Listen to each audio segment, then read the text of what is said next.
Hey everyone, it's Kai from Kaiser CDC and welcome to another video. Today I have a little bit of something special for you. We will be doing a new series called Up for Highlight where I'll be taking a look at some knives that are harder to find, such as customs or some knives that have a lot of sentimental value to me, or those that were sent by friends. Without further ado, let's take a look at the knife we have today. The knife we'll be taking a look at today is this beautiful slip joint sent to me by Frogger from the Knife Club Discord from Australia. As you guys can see, it is a Wharncliffe in blade shape. It has a nail nick and it has Tasmanian Blackwood scales on it. So before we go any further, let's begin with a size comparison. We'll be comparing it in size against the 3-inch XM18. As you can see, it's slightly under 3 inches. We will also be taking a look at another knife that he sent to me, a Conigarius. As you can see, this is more of a full-size carry. This is quite a bit smaller. And lastly, as always, we will put it up against a Pilot G2. So, quite pen-sized carry. It's much smaller. Not much bigger than a pen, honestly, but it's much smaller than any other full-size carry I have. So let's talk about some of the specs on this knife.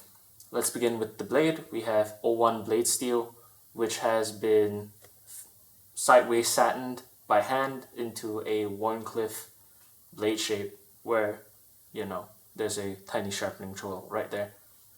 I have never tried 01 tool steel till now, and it's held up okay. It's actually slightly better than D2 in my experience. D2 does tend to get a bit weird occasionally, especially from Chinese factories. But I digress. This knife on its own, 01, that has been decently heat treated. It's quite nice. Some issues that I have is that the point is just a tiny bit rounded. I don't know if you guys can see that, but it doesn't come to a very acute point, but that's a small issue. Next up, let's go down to the handles, where we will be taking a look at Tasmanian Blackwood scales, brass liners, and a back spring, as you can see here. Frogger did mention that there were some issues when grinding down the spring, and it's actually not completely flat. It's actually kind of diagonal in that nature, but it's a small issue. Again, he managed to fix it with some frog magic. Taking a look at the whole knife, the way it feels in hand is very unique because it feels completely flush. It's actually really well sanded. You can feel how flat the scales feel, and it's very smooth to the touch. You can't feel the pins at all. It doesn't jut out. It fits quite well in the hand. There are no sharp spots on the flats here, but the corners of the Tasmanian Blackwood do come up a bit sharp. But as a light gents carry, I mean, what can you do about it? It's comfortable to use. Right.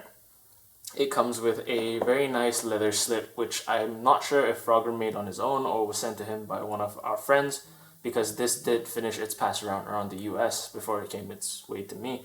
It's a very nice leather slip with blue stitching along the side, and it just looks very nice. As you guys can see, it fits perfectly inside the leather slip, and there's a light pull to it. Speaking of pull, let's talk about the pull on the slip joint. As you guys can see, it has a nice snap to it, but when you pull it out, it does take a bit of strength. I'd rate it about a 7.5 or an 8 out of 10. 10 being super strong and almost unopenable because you need to really, So 7.5 isn't bad at all. It won't open up in your pocket or anything. It does take quite a bit of effort, and you really do need to mean it, which I quite enjoy. It is just a bit strong for me, however.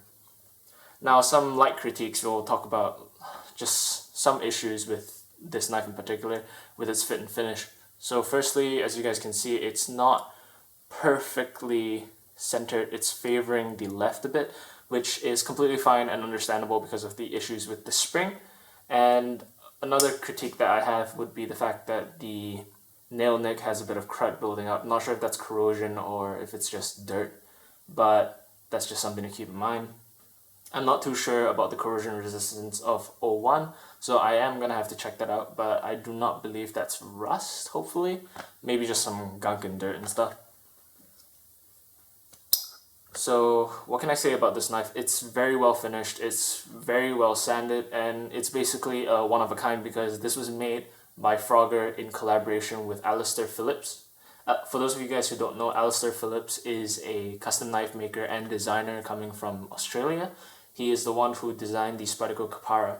So Frogger took a couple days course on how to make a slip joint from Alistair Phillips, and what came out was two knives. This is the first one, the prototype, and another trapper shaped blade, also a slip joint in the same kind of handles. And they both look very, very nice in photos, and I was quite eager to get this in hand. And so I thought I'd surprise Frogger with this review. Now down to maker profile, we'll be taking a look at what makes Frogger a special sentimental person in my mind. So starting with that, let's take a look at what he looks like. Now, what Frogger looks like in my mind is considering his region where he lives, Oceania, and the knife that he made and how smooth it was, I do believe that he is in fact a smooth toadlet due to his size and his finishing work. As you can see, I am not entirely sure how he was able to cram all of this fit and finish inside his tiny little frog paws, but I digress. As you can see, size comparison. He has aptly named this knife the Frog Knife or the Frog Nith because of his name, and you know, it's just a special sentimental piece to him. I don't think this is ever gonna go away from his collection, and I don't mind because it is a very special one-off custom handmade. He did, however, mention this was the prototype and that there were some fit and finish issues while he was trying to work them out before he made the second knife, the Trapper, which is actually better fit and finished, which I'm quite excited to see what that looks like in pictures because I do assume that it's centered, all the issues are fixed. Maybe even light chamfering or something, that would be quite nice to see.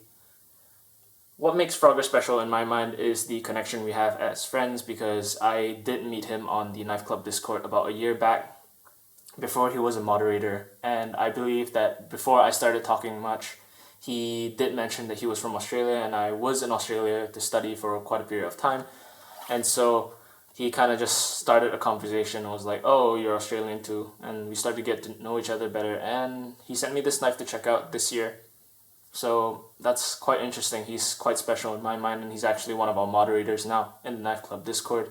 He's a very talented maker, as you guys can see.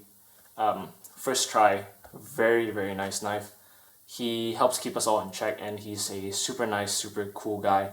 I hope his books open soon. If he ever does have books, if you're listening to this, Frogger, please afford a nice bench grinder and try to do some work on your own because I'm sure that these will sell really well considering how you'd be one of the few knife makers making really beautiful slip joints in Australia.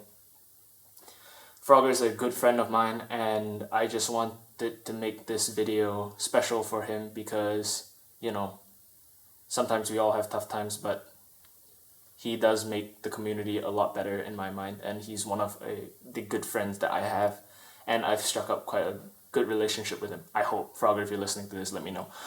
Anyway, I really enjoyed this knife. He did a good job finishing it, and the story behind this is what makes it stand out and makes it special in my mind. The fact that he went through a lot of trouble, and not only that, but he generously offered to send this to a bunch of people, not only in the US but also in Asia, such as myself, for a pass around. That's what makes this a special highlight in my mind. He is a great, great guy, a great, great maker, and he makes a great, great knife. So that brings us to the end of this video, the up for highlight video on the Frog Nith or Frog Knife. I hope you guys did find this cool and insightful. It's a longer kind of rambly video, but I try to focus more on the storytelling and, I don't know, like the connection aspect to the maker in these kinds of videos, talking about my experiences with them. And I know it's not for everyone, but I did find this knife quite interesting and quite special. So please let me know if you guys are interested in hearing more of these kinds of stories. As always, more to come. See you guys soon. Take care.